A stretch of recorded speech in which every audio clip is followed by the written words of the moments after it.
From a military base on the moon to the kidnapping of a Soviet satellite all the way to an animal spy, here are the top 10 classified CIA programs most people don't know about. Starting off this list in our number 10 spot, we have Project 1794. This project was created with the goal to build a sort of saucer-type aircraft that would be designed to shoot down Soviet bombers. The program, which was created in the 1950s, was quite ambitious and had some pretty lofty goals. A team of engineers began trying to build a disc-shaped aircraft, but here's the real kicker. They wanted it to be capable of traveling at supersonic speeds at high altitudes. The documents about this project show that they wanted it to be able to travel at Mach 4, which is 4 times the speed of sound, and they wanted it to be able to reach an altitude of over 100,000 feet. At the time, the project was estimated to cost about $3 million, which is about $26 million in today's money. In the end, the project was cancelled in 1961 because the craft failed tests and proved to be aerodynamically unstable, which of course would provide a whole slew of problems at high speeds, especially supersonic ones. In our number 9 spot today, we have Operation Crossroads. This operation is the name for all of the US nuclear bomb tests that took place at the Bikini Atoll in 1946. Following World War II, the threat of nuclear war was at the front of everyone's minds, which led people to want to test their nuclear powers, and the US president at the time, Harry Truman, ordered that the military continue to test nuclear weapons just in case they were needed in the future. Unfortunately, Bikini was the place that was chosen to be the testing site, since all planes and ships traveled on routes that weren't close to the area.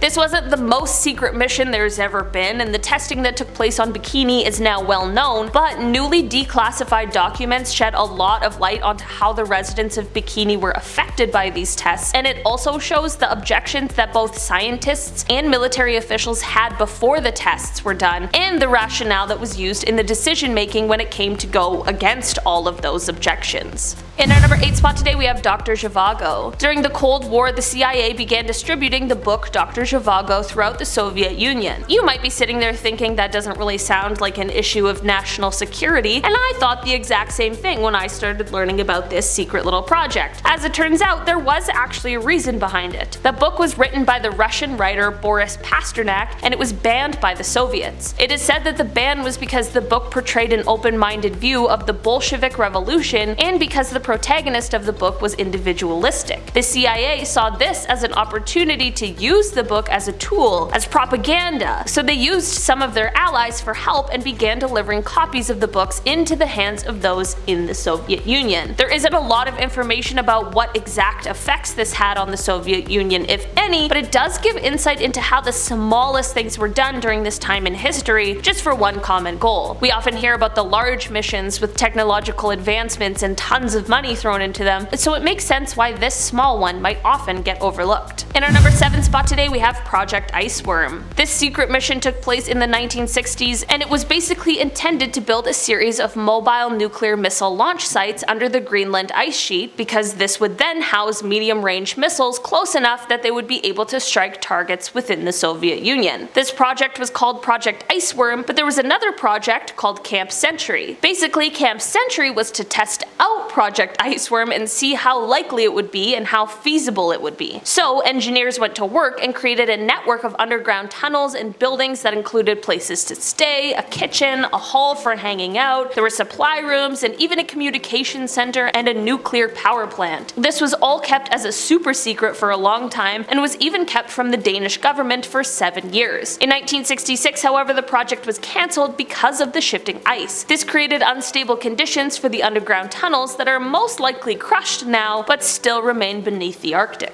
In our number 6 spot today, we have Project Grudge. No, this is not about the one I have against my ex-bestie. This project was short-lived and took place in 1949. The objective of this project was to study unidentified flying objects, or UFOs. Basically, because of research from before that stated that while some UFOs seemed to be actual aircrafts, there wasn't enough data recorded and facts known about them in order to determine where they had come from. This is actually one project that had a lot of critics surrounding denying it, and apparently those critics felt like the project was only trying to debunk UFO reports, and I have to ask, even if that was true, why is that a bad thing? I'd like someone to give me a perfectly reasonable explanation for every UFO. I guess the issue really arose because people were feeling like no actual research was being put into the UFOs, and it was more about the objects being evaluated based on the idea that they don't exist, that they all had to be man-made here on Earth, and even beforehand the idea of extraterrestrials were ruled out. In our number 5 spot today we have Operation Gladio. This was a plan that was developed during the Cold War by the North Atlantic Treaty Organization, or NATO. Basically, the plan was designed to keep Europe as safe as possible if there were to be a Soviet invasion. Basically, the plan was to form these kinds of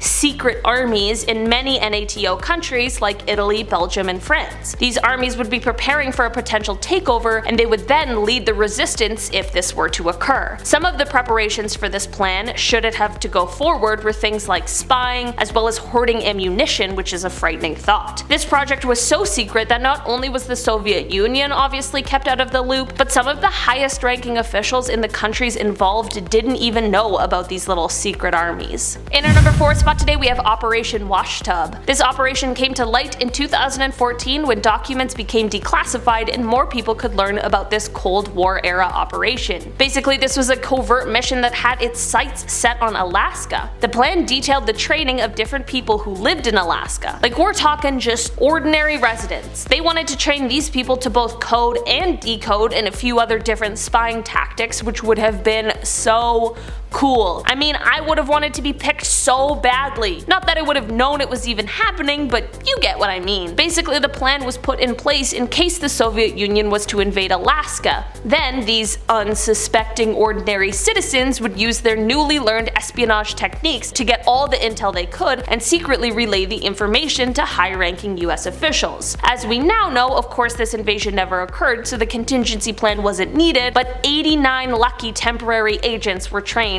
just for this purpose. In our number 3 spot today we have Acoustic Kitty. Apparently in 1976 the CIA was spending millions of dollars trying to make cats into spies. I don't know why they chose the one animal that does not care what you want it to do, but alas, they did, and Project Acoustic Kitty was born. The project basically involved implanting electronic spy equipment into real living cats who would then be trained to basically eavesdrop on unsuspecting people. This is another one of those Cold War era plans that was intended to be used on those in the Soviet Union. The project had a whole slew of issues, of course, however, because cats can get hungry and distracted, and unfortunately the first time this plan was being tested, there was a catastrophic outcome. The project was of course cancelled, and the researchers said that they believed they could train cats to move short distances, but that, quote, the environmental and security factors in using this technique in a real foreign situation forces us to conclude that for our intelligence purposes, it would not be practical. In our number 2 spot today we have the Lunik Kidnapping. Don't worry, Lunik is not a person and instead is a Soviet lunar satellite that was kidnapped just for one night. This project honestly sounds like it was taken straight from a movie, and it has to do with the Great Space Race. In the early 1960s, the Soviet Union wanted to make it as clear as possible that they were winning the race to space, so they launched a multinational exhibition of their Lunik satellites, which became the first spacecraft to impact the moon's surface, and when the Luna 3 returned, it brought with it the first ever pictures of the moon's far side. It was a big deal, and it's safe to say that the US wanted to know everything they could about it. Of course, the satellite was heavily guarded, but it was traveling from city to city for this exhibition, so undercover CIA agents went to work. Basically, they convinced the man who drove the transport truck to get some rest at a nearby hotel, and basically they would just look after it for him for a while he rested. I'm sure it was a bit more complicated than this, but you get the gist. From here, the agents then took apart and photographed every single component of the thing before putting it all back together, placing it back in the truck for its next tour date. There's no indication that before the operation became declassified that anyone outside of those involved knew what had happened, and I'm not gonna lie, that's a pretty hilarious plan, and the fact that it worked is both shocking and impressive. In our number 1 spot today we have Project Horizon. Even before people were going to space, we had big goals in mind for the world of space travel. In 1959 there were plans for a proposed manned military base that would be located, of course, on the moon. This plan, which was dubbed Project Horizon, would, quote, develop and protect potential United States interest on the moon, as said in now declassified documents. It was estimated at the time to cost about $6 billion, and the projected operational date was December of 1966, which is when they thought that they could have 12 soldiers on the base by. The project not only wanted to study more about the surface of the moon, but what better of a place to spy on the Earth than the moon? This project, of course, never came to fruition, and the reason it stopped progressing was because the president at the time, Dwight Eisenhower, rejected it at the same time that the responsibility for America's space program was being transferred over to NASA. Alright guys, that has been our list for today. Thank you so much for checking it out. I've been your host today, Olivia Kozlowski, and I'll see you next time. Bye!